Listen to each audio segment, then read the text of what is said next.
It's an immense challenge, a global vaccination campaign for nearly 8 billion people. It's also a logistical headache for which the airline industry is getting ready. At Air France, a task force has already been put in place.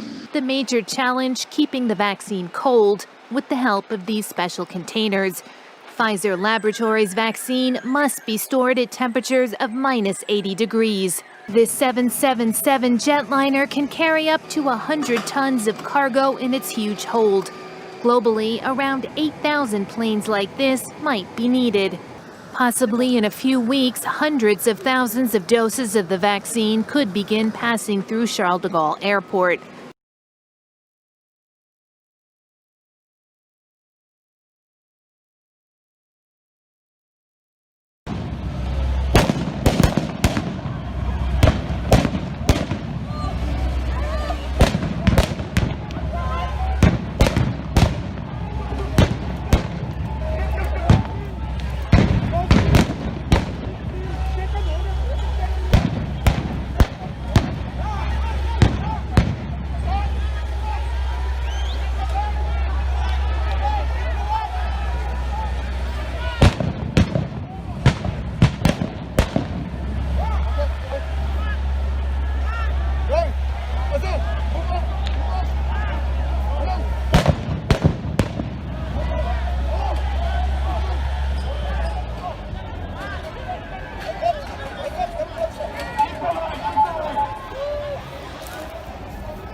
Yeah, so as you said, the most recent toll is 16 people killed, 60 injured and over 300 arrested across the country, although some hospitals here in the capital say that that toll is likely to get higher.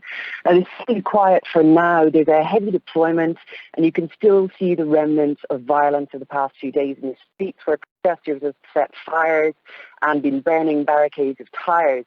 And we're still waiting for Bobi Wine to appear in court in eastern Uganda. He was arrested on Wednesday on those accusations of breaking COVID-19 regulations because of the large crowds that were gathering at his campaign events.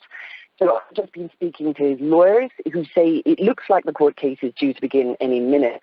And we're not sure exactly what he'll be charged with yet, but his legal team say they expect him to be charged with a misdemeanor and therefore let out on bail, in which case he will be able to continue campaigning and those protests are likely to die down for now.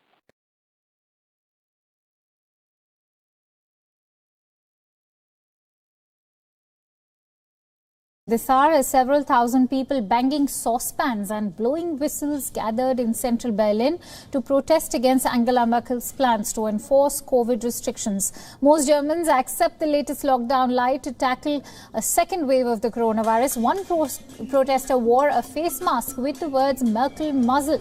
Others held banners with slogans such as "For Enlightenment, Peace and Freedom."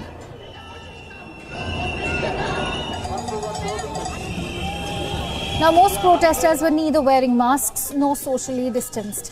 Police officers in riot helmets lined up to stop demonstrators getting too close to the Parliament building.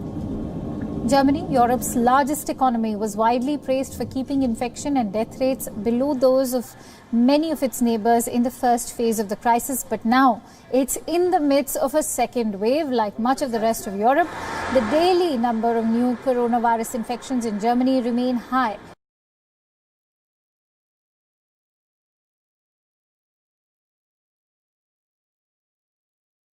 वो बाकी जिस हिसाब से अब dead body आ रही है, मुझे लगता है कि ये महीना चलेगा बस, उसके बाद फिर हमारे पास जगह नहीं होगी, तो फिर जगह हमें बढ़ानी पड़ेगी।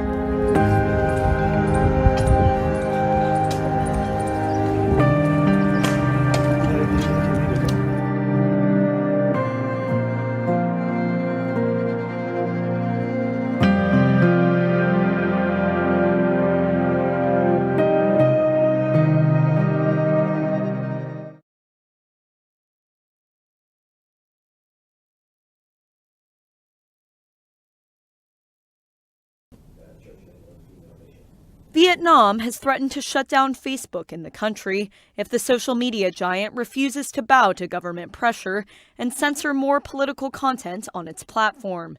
That's according to a senior official at the company, which has faced mounting pressure from governments over its content policies. But it's also faced criticism from rights groups for being too compliant with government censorship requests.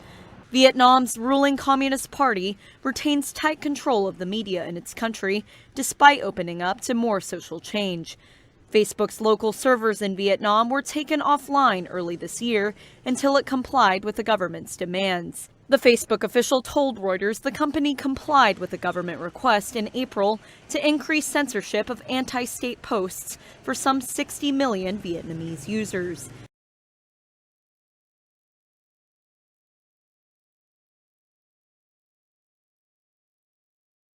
A racist loner who wanted to create a Muslim-free country by blowing up 3 Melbourne buildings has been sent to prison. Philip Galea also tried to recruit other extremists to wage a war against supporters of left-wing politics. Court reporter Eliza Rugg.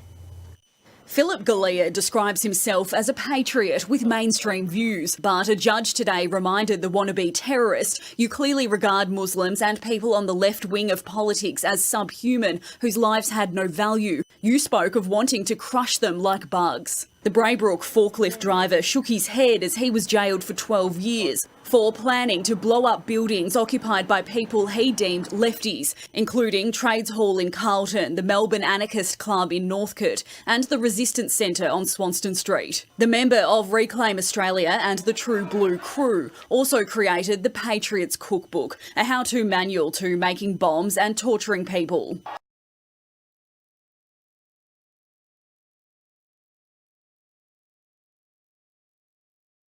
The largest school district in the whole country is now shutting down schools tomorrow until further notice. New York City Mayor Bill de Blasio just tweeted, writing that the city's positivity rate has hit the 3% threshold, and now over 1 million kids will not return to class tomorrow. Listen, we don't have to go too far back to remember that New York City was once the epicenter of this virus. They turned it around. Everyone was looking to New York City to see how they've done it. So from what we know thus far, Brooke, it doesn't appear that students in schools are contributing to the spread of the virus, that they are not the vectors or super spreaders that many had feared. The city public school parents had been warned to expect and be prepared for this day. Nonetheless,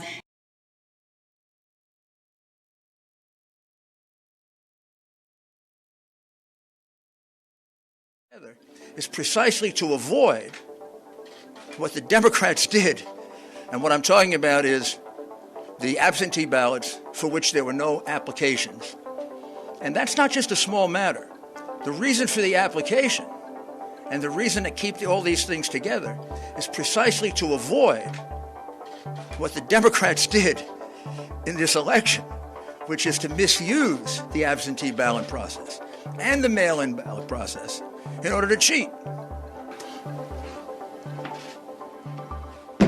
Good afternoon. This is not a singular voter fraud in one state. This pattern repeats itself in a number of states.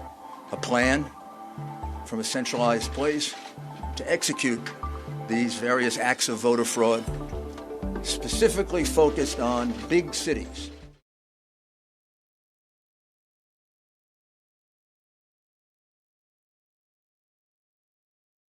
Good evening and welcome. We start with some breaking news coming in. According to Arab news reports, the chief of Al-Qaeda, Ayman Al-Zawahiri, has died in Afghanistan. The 69-year-old Egyptian national who was heading Al-Qaeda has reportedly died of natural causes.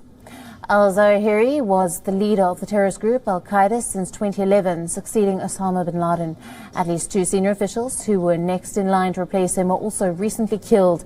That is, Hamza bin Laden, the son of former Al-Qaeda leader Osama bin Laden, and Abu Muhammad al-Mazri, who was killed in Iran this year.